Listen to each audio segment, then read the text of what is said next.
ಜಯ ಭಾರತ ಜನನಿಯ ತನುಜಾತೆ ಕುವೆಂಪು ಅವರು ಬರೆದ ಪದ್ಯವಾಗಿದ್ದು ಇದನ್ನು ಕರ್ನಾಟಕದ ರಾಜ್ಯಗೀತೆ ಎಂದು 2004ರಲ್ಲಿ ಅಧಿಕೃತವಾಗಿ ಘೋಷಿಸಲಾಯಿತು.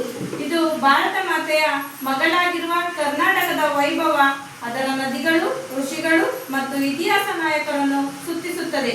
ಕರ್ನಾಟಕವು ಸರ್ವ ಜನಾಂಗಗಳ ಶಾಂತಿಯ ತೋಟ ಮತ್ತು ವಿವೇಕವನ್ನು ಸಾರುವ ನಾಡು ಎಂದು ಇದು ಹೇಳುತ್ತದೆ.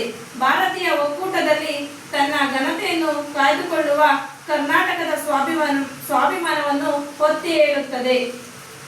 जय हे जय